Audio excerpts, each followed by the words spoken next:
Hello friends, আজকে আমি বানাচ্ছি একটা সুস্বাদু খাবার, হচ্ছে পনির ভুনা।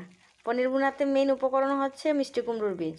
মিষ্টি কুমড়োর বীজ ছাড়া ওটা হবেই না, মানে টেস্টি আসবে না। তারপর হচ্ছে কাজু বাদাম, আর এমনিতে নর্মালি যা মশলা লাগে, হলুদ, জিরে, ধনে, লবণ, লঙ্কা, আদা, সব কিছু লাগবে। আর ফোড়ন দিয়েছি হচ্ছে তেজপাতা, শুকনো লঙ্কা, আর হচ্ছে কালো জিরে। আর কিছু ফোড়ন দিতে হবে না, কালো জিরে দিয়ে ফোড়ন দিতে হয়। ঠিক আছে, এবার আমি মশলাটা দিয়েছি, একটু ঘিতে ভেজেছি। হ্যাঁ, ঘি লাগবে, ঘি ছাড়া কিন্তু হবে না। তো ঘিয়ের মধ্যে এখন আমি মশলাটা ভেজে নিচ্ছি, তারপরে আমি একটা একটা করে উপকরণ দেবো, তোমাদেরকে দেখাবো। ঠিক আছে, এই দেখো মশলা ভাজা হয়ে গেছে, এখন মশলা তেল ছেড়ে দিয়েছে। ঠিক আছে, তো তেল ছাড়া না অবধি কিন্তু আলু দেওয়া যাবে না। ঠিক আছে, তো লক্ষ্য রাখবে এইভাবে তেলটা ছাড়বে, তারপরে কিন্তু আলু দিতে হবে। ঠিক আছে, যে আমি আগে আলুটা ভেজে রেখেছিলাম, এবার ভেজে রাখা আলুটা দিয়ে দিচ্ছি। ঠিক আছে,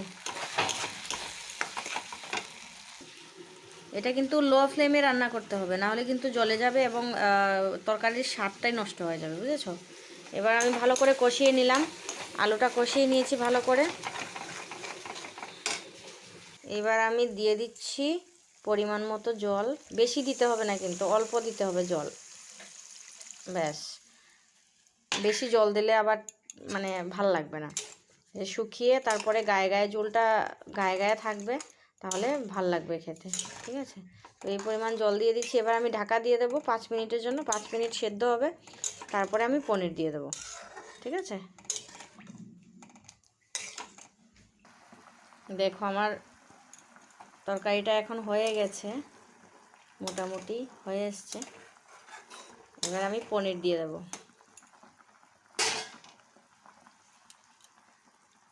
ঘিয়ে ভাজা পনির, ঘিয়ে ভেজে রেখেছিলাম। এবার আমি দিয়ে দিচ্ছি।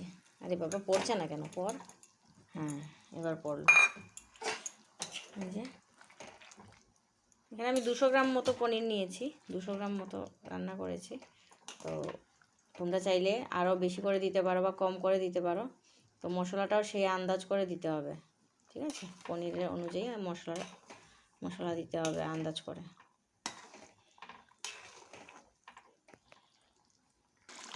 বন্ধুরা, আমার তরকারিটা হয়ে গেছে। এবার আমি কুচি করা ধনেপাতা দিয়ে দেবো।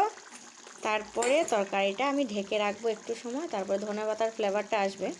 অ্যাকচুয়ালি ধনেপাতার তরকারির মধ্যে দিয়ে একটু সময় ঢেকে রাখলে ধনেপাতার ফ্লেভারটা ভালো আসে, বুঝেছো? সো আমার রান্না হয়ে গেছে, তোমরাও বানিয়ে খাবে এবং কমেন্ট করবে